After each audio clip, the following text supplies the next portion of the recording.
This video will contain spoilers for the adult timeline games, Breath of the Wild and Skyward Sword. If you do not wish to be spoiled about any of these games, I recommend turning away now. The other week I remade my theory on why Breath of the Wild is a part of the child timeline. I really enjoyed making that video, and at the time of writing this it seems like a lot of people enjoyed it as well. So I guess I'll make a sequel to that video just like I said I would at the start and end of that video. This time I will be looking at the adult timeline. Now personally I believe Breath of the Wild is a part of the child timeline, however I cannot deny the amount of evidence that points it to being in the adult timeline. So today I'm going to gather as much evidence as I can to prove that the adult timeline is the home of Breath of the Wild. If you end up enjoying today's video, I would appreciate it a lot if you would leave a like and subscribe. Yet again this video took forever to make, so any support would be greatly appreciated. Anyway, without further delay, let's start this theory.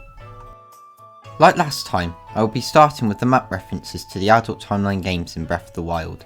This will be the weakest set of evidence I will provide today, as there are references to nearly every game on the map of Breath of the Wild. However, these are still references that connect to the adult timeline games, so I'll have a look at these anyway. Yet again I will be ignoring any references to games that are not in the same world as Hyrule, so this means I will not be looking at any references from Phantom Hourglass, as that is set in a different world, the Sea of the Ocean King. Now that I've got that out of the way, let's start looking at these references. Firstly, around the Korok Forest we have two references to a specific character. We have Lake Mekar and Mekar Island. This is most likely a reference to the Korok Mekar from Wind Waker. Near the Korok Forest we can find a location called Elma Knolls, which is most likely a reference to the Korok Elma from Wind Waker. Near the Elma Knolls we have Urch Plain, which is a reference to Urch the Korok from Wind Waker. Towards the south of the central tower there is a hill under the name Mount Daphnis. This is an obvious reference to King Daphnis no Hansen Hyrule from Wind Waker.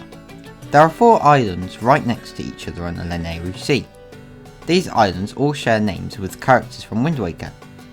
Davdi Island, which is a reference to David, Knuckle Island, which is a reference to Knuckle, Ankle Island, which is a reference to Ankle, and finally Tingle Island, which of course is a reference to Tingle, the greatest character ever created in the history of the human race, and I don't care what anyone says about that. Now I apologise if I missed out any references, but those are all of the references I could find relating to the adult timeline games on the Breath of the Wild map. Now that we have the map references out of the way, let's look at a very implicit reference to the Wind Waker. Towards the southeast coast of Hyrule, there is a small fishing village, Lurelin Village. It's probably common knowledge by now that this small little village is one big reference to Outstead Island from the Wind Waker. Both villages are situated by the ocean and both share a very similar layout, and they both have a lookout tower in similar positions.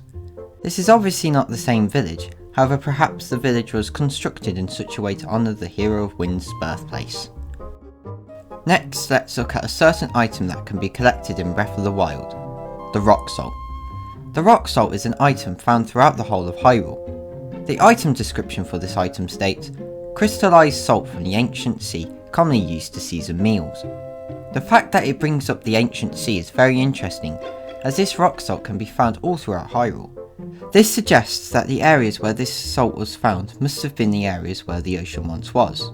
The Great Sea from the Wind Waker perfectly fits the description of an ancient sea. However, there is one problem with using this as concrete evidence. This isn't the only ancient sea we see in the series. In Skyward Sword there is an ocean that could fit the description of an ancient sea. In the Lanayru Desert, if Link uses a time shift stone around the Sand Sea, the area around him is reverted to the past, revealing a large expansive ocean. Perhaps the rock salt was referring to this ancient sea, as Breath of the Wild is heavily connected to Skyward Sword. Next we're going to have a look at the species and races found in Breath of the Wild. In my opinion, I don't believe that the presence of species can be used as concrete evidence, as Breath of the Wild features races and species that are found across all timelines. However, since these are things that technically do connect to the Wind Waker, I will go through them anyway. In Breath of the Wild there are 2 races that have only appeared in one other game, the Wind Waker. These 2 races are the Koroks and the Rito. Breath of the Wild is the only game other than the Wind Waker where these races appear in. However, like I said before, the presence of these species and races cannot be used as solid evidence, as the Lynels and Gerudo can also be found in Breath of the Wild. Now that we have the small pieces of evidence out of the way, let's move on to the juicy bit. Technology in the adult timeline. Personally, I find that some of the biggest pieces of evidence that point Breath of the Wild being in the adult timeline is the technology that is found in said timeline. The adult timeline features some of the most technologically advanced worlds in the whole series. Starting with the Wind Waker, the technology we see in this game is still quite primitive, however we do see some advancements. There is an item in the Wind Waker known as the Picture Box. When you start the game, the Picture Box outputs black and white images. However, eventually you'll be able to capture pictures in colour. This is significant as in our own world, coloured photos had not been commercially successful until 1907. However, that is about it for the technology in the Wind Waker. Phantom Hourglass is mostly the same, however there is confirmation that steam power does exist during this time, as Ironbeck's boat is steam powered. However, Spirit Tracks is where things get interesting. In said game, New Hyrule's main mode of transport is via train. Link travels across New Hyrule on a Spirit Train. The Spirit Train is described as a powerful and fast locomotive, something that is far more advanced than anything we've seen before the release of this game. The games in the adult timeline always felt as if they were heading to a more technologically advanced world. If Breath of the Wild was in the adult timeline, I believe it would fit in as it could create an overarching story for the adult timeline. The rise and fall of technology. The first 3 games of the adult timeline show a world that is starting to advance at an increasing rate, while Breath of the Wild would present the downfall of said technology. Throughout this video, I've been holding off talking about by far the biggest piece of evidence that Breath of the Wild is in the adult timeline. The Tower of the Gods.